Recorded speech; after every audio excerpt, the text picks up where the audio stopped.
출애굽기 18번째 시간 나그네라는 제목으로 하나님의 말씀 전하겠습니다. 출애굽기를 통해서 성경의 법을 우리가 살펴보고 있습니다. 그 하나님의 법 정신이 출애굽기 20장에 잘 나타나 있습니다. 출애굽기 20장 5절에서 6절인데요. 십계명 그 가운데 이 말씀이 나옵니다. 내 하나님 여호와는 질투하는 하나님인즉, 이제 언어의 한계가 있기 때문에 하나님이 뭐 사람처럼 질투한다 이런 의미가 아니라 하나님만 경외하라는, 사람을 창조하신 그 창조주 하나님만 경배하라는 그런 의미가 이 안에 담겨 있습니다. 하나님은 질투하는 하나님인즉 나를 미워하는 자의 죄를 갚되 아버지로부터 아들에게로 몇 대까지요? 3, 4대까지 이르게 하거니와 나를 사랑하고 내 계명을 지키는 자에게는 몇 대까지요?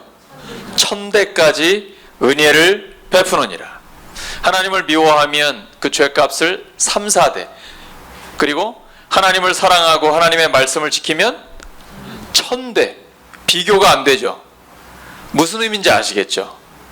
하나님이 너 죄 지으면 죽는다 이걸 강조하는 게 아니잖아요. 3, 4대하고 1000대는 비교가 안 되잖아요. 하나님은 은혜를 베푸시기 원하는 거예요. 하나님을 사랑하는 사람, 그리고 하나님의 말씀대로 사는 사람에게 은혜를 주기를 원하십니다. 하나님의 은혜가 죄를 압도합니다. 하나님의 은혜가 죄를 압도합니다.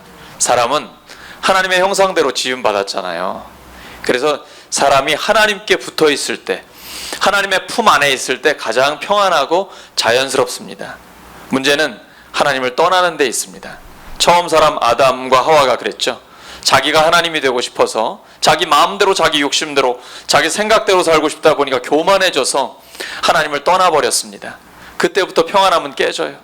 하나님과의 관계도 깨지고, 자기가 하나님이 될 줄 알았더니 하나님과의 관계가 깨져버릴 뿐 아니라 사람들과의 관계도 깨져. 그렇게 사랑한다고 하는 부부 사이에도 그 관계가 틀어져 버리고, 이후에 보면 형제 사이에 서로 살인하게 되잖아요. 속고 속이고. 이게 죄의 결과입니다.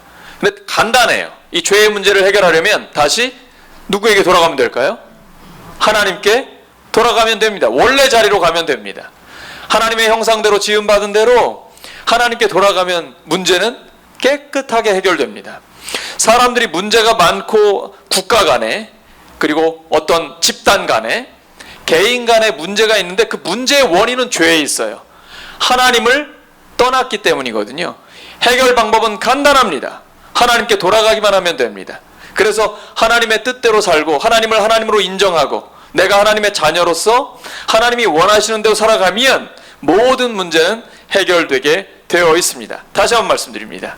하나님께서 우리의 죄를 심판하는 것이 목적이 아니라 우리를 은혜를 주시기를 원하는, 하나님의 은혜를 주시는 게 목적입니다. 죄값은 3, 4대, 하나님의 은혜는 1000대입니다. 하나님의 은혜가 죄를 압도합니다. 하나님의 은혜가 어느 정도냐면요, 출애굽기 22장에 보면 도둑에 대한 이야기가 나옵니다.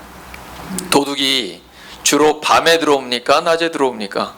어두운 밤에 들어오죠. 그럼 누군지 모르잖아요. 근데 도둑이 칼을 들고 또는 어떤 무기를 들고 들어왔을 수도 있으니까 집에 있는 사람이 오밤중에 도둑을 맞았으니 자기 방어를 위해서 어쩔 수 없이 싸우다가 도둑을 죽였습니다. 그러면 이건 정당방위입니다. 자기를 지키려고 했기 때문에 어쩔 수가 없어요. 그런데 밝은 대낮에 도둑이 들어왔습니다. 누군지 뻔히 보여요. 근데 그 도둑 괘씸하니까 죽여버렸어요. 이건 안 됩니다. 이건 정당방위가 아니에요. 그래서 밤에 일어나는 일은 모르겠는데 낮에 밝을 때 다 보이는데 그 도둑을 죽였다. 그러면 그 살인한 거에 대해서 책임을 묻는다라는 것이 성경에 기록되어 있습니다. 고대에 있는 어느 나라의 법도 도둑을 보호하는 법은 없습니다. 근데 성경에는 이 도둑도 하나님께서 인권을 보호해 주십니다. 비록 죄수이지만 그의 생명이 중요하기 때문에 그걸 지켜주는 것이죠. 하나님께는 사람의 소유권, 도둑질하러 왔잖아요. 내 걸 훔치러 왔잖아요. 근데 이 소유권보다 도둑의 생명권이 더 중요한 겁니다. 물질보다 사람이 더 중요한 겁니다. 돈보다 사람이 더 소중한 겁니다. 이것은 고대 사회의 어느 나라의 법도 이런 법은 없어요. 근데 하나님은 비록 도둑이라 할지라도 죄수라 할지라도 그 사람의 생명, 인권을 존중하고 보호해 주라고 하나님께서 말씀해 주고 계십니다. 오늘날 보시면 죄수들의 인권을 우리가 존중하잖아요. 그리고 그들을 어떻게 하면 교화할까, 그래서 사회로 복귀시킬까 하는 그 근본 정신이 바로 성경에 기록되어 있습니다. 그 다음 18절에서 20절을 보시면 사형시키라는 내용이 나와요. 한번 성경 보시겠습니다. 22장 18절, 19절, 20절이에요. 세 가지가 해당이 되는데 모두 다 사형시키라고 합니다. 그러니까 그때 당시에는 매우 심각한 문제들이었습니다. 무당이라고 하면 히브리어로 카수아프입니다. 여자 마술사를 가리킵니다. 오늘처럼 무슨 요술, 마술 이렇게 재밌게 해주는 그런 의미가 아니고요. 이방 신들의 힘과 교제하는 사람, 그러니까 이방 신과 교제하면서 이방 신을 섬기는 사람을 가리킵니다. 있을 수 없는 일이에요. 두 번째, 짐승과 행음하는 자, 아주 듣기만 해도 끔찍하지요. 근데 짐승과 성관계를 갖는 사람이야. 이거는 성적으로도 문란한 행위니까 금지시키지만 고대 사회에서는 주술적인 행위입니다. 고대 문서를 보면 바알, 대표적인 이방신이죠. 이 바알은 죽음으로부터 구원받기 위해서 암소와 교접을 했습니다. 그리고 여신 이슈타르는 다양한 짐승들과 행음했습니다. 이게 주술적인 행위거든요. 그래서 수간을 금지시킨 것입니다. 그 다음 20절에 나오는 여호와 외에 다른 신에게 제사를 드리는 자는 멸할지니라. 곧 하나님 외에 다른 것을 따르는 자는 멸한다라는 사형에 해당, 매우 심각하게 다루었던 것입니다. 그러니까 하나님 외에 다른 것을 따르는 것은 하나님께서 용납하지 않으시는 거죠. 그때 당시에 가장 심각한 일이었는데 오늘날의 심각한 문제들이 이제 그 다음에 나옵니다. 본문이죠. 21절입니다. 21절, 너는 이방 나그네를 압제하지 말며 그들을 학대하지 말라. 너희도 애굽 땅에서 나그네였음이라. 네, 이방 나그네 하면 오늘날도 외국인 노동자들이 많이 오죠. 식당이나 우리 주변에 일하시는 분들 많습니다. 근데 이방 나그네, 외국인 노동자는 일단 우리나라에 자기 땅이 없습니다. 그리고 고향과 친척을 떠나왔기 때문에 본토민들, 우리들, 한국 사람들이 갖는 그러한 고유의 권리 있잖아요. 우린 법적인 권한, 우리 한국의 시민으로서, 국민으로서 갖는 걸 권한이 있는데 이방 나그네들은 그런 게 없습니다. 그러니까 사람들을 의지할 수밖에 없는데 그 사람들이 선한 사람이기를 바라는 것이죠.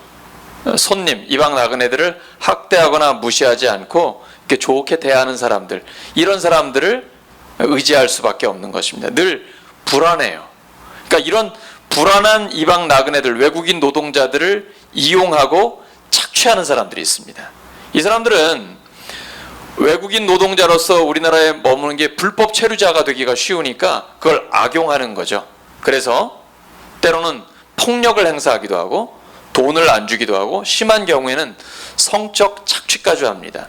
요즘 나오는 그 동영상 가운데 우즈베키스탄 노동자를 무차별 폭행하는 그 집 주인 보셨죠?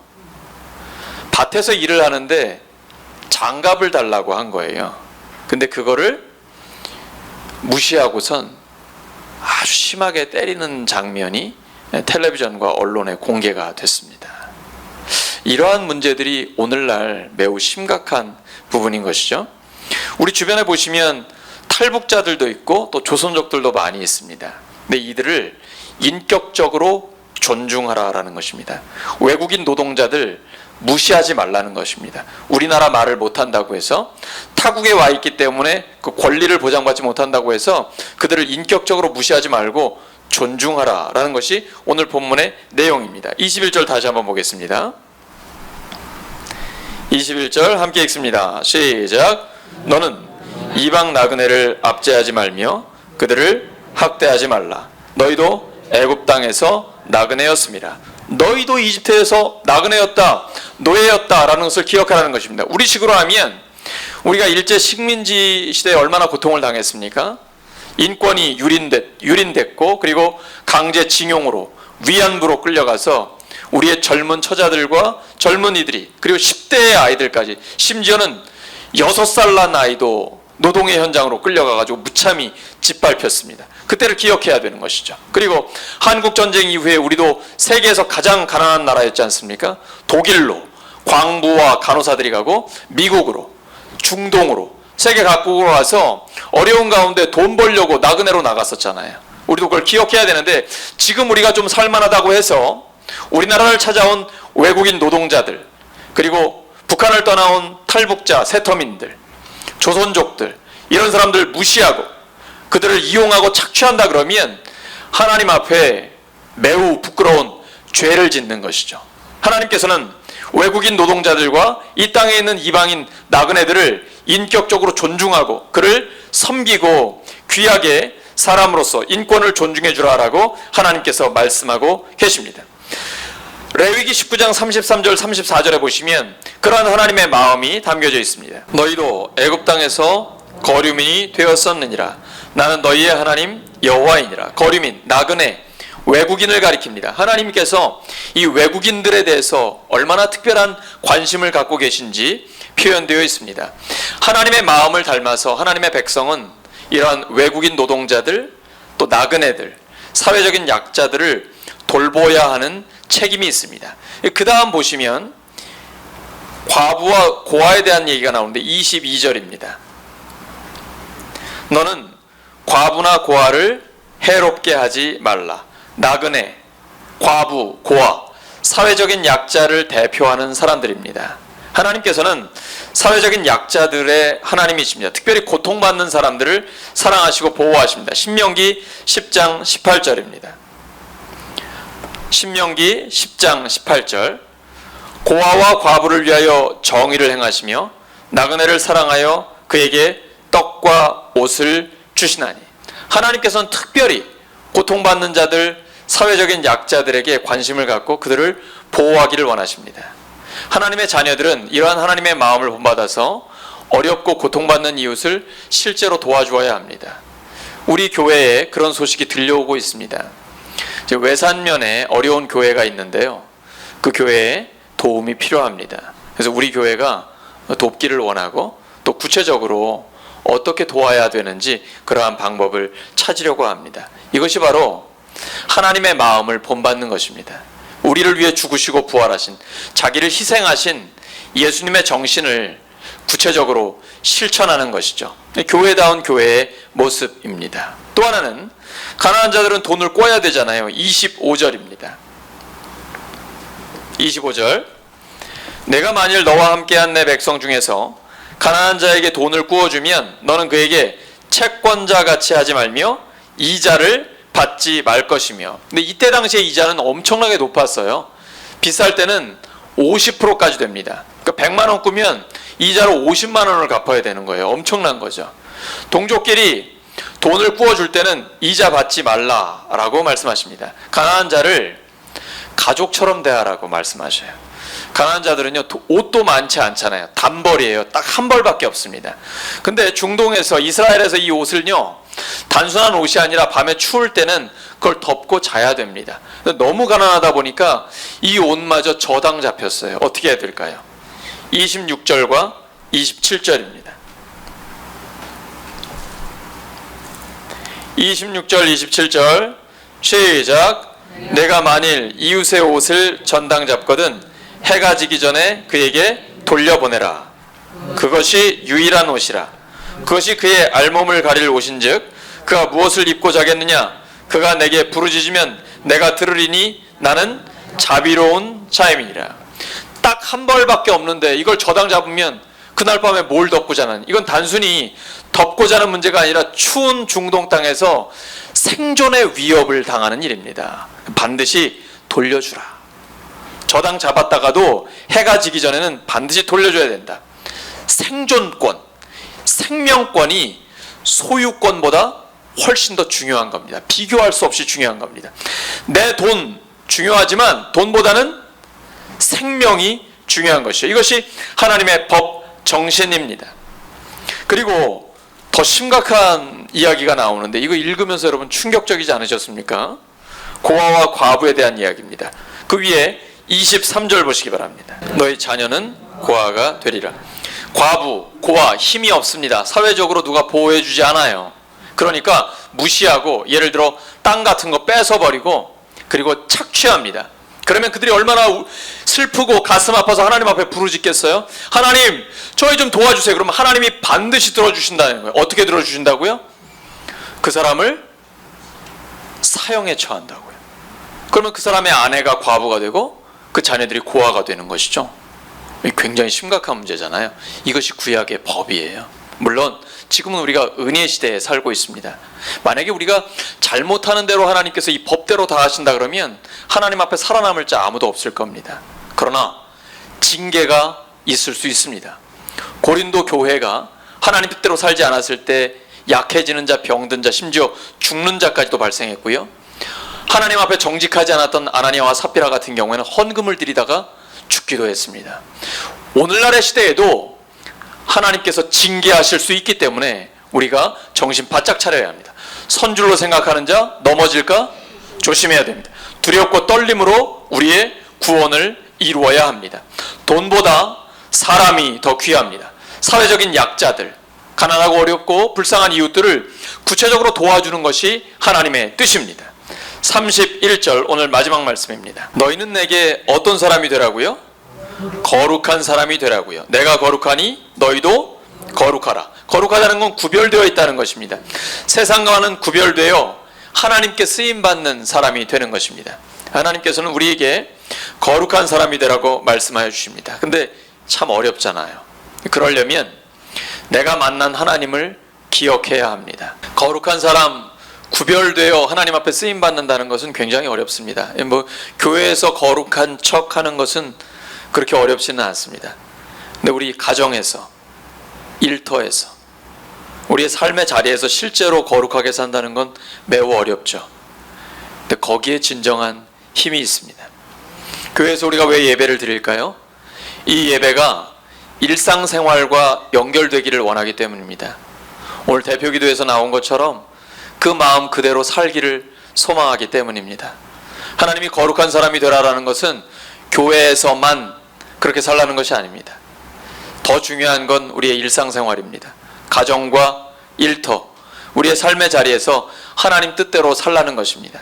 예수님처럼 차별하지 말고 사람들 존중하고 약한 사람, 가난하고 어렵고 불쌍한 사람일수록 실제로 어떻게 하면 도와줄까, 먼저 도와줄까, 거기에 마음을 쓰고 섬김을 받기보다는 섬기는 삶을 살아가라고 주님이 말씀하고 계십니다. 그때에 예수님의 십자가와 부활의 복음이 우리의 삶에 실제로 이루어지는 것이죠. 그러려면 우리의 인생의 광야에서 만났던 그 하나님을 기억해야 됩니다.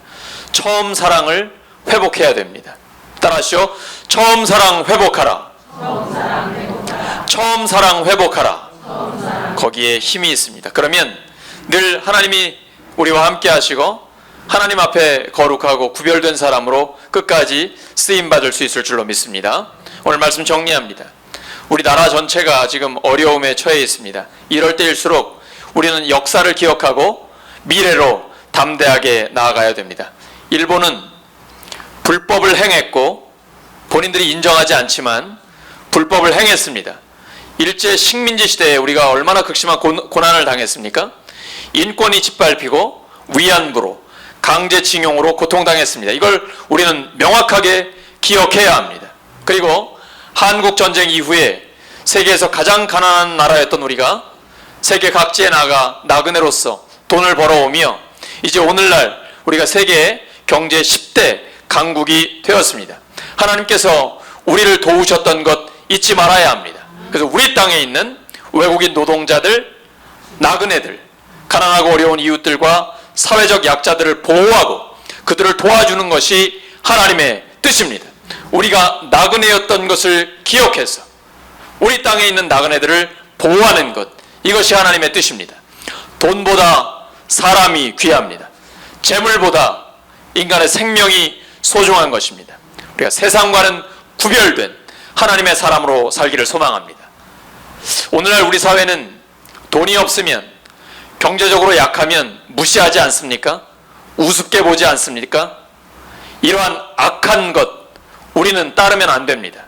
우리 교회는, 하나님의 사람들은 돈이 없다고 사람 무시하지 말고, 경제적으로 약하다고 해서 우습게 여기지 말고, 오직 하나님의 사람답게 모든 사람들을 차별 없이 존중하셔서 하나님께는 영광이고 교회다운 교회로 우리가 서서 하나님을 기쁘시게 하는 우리의 삶이 되기를 예수님의 이름으로 축원합니다.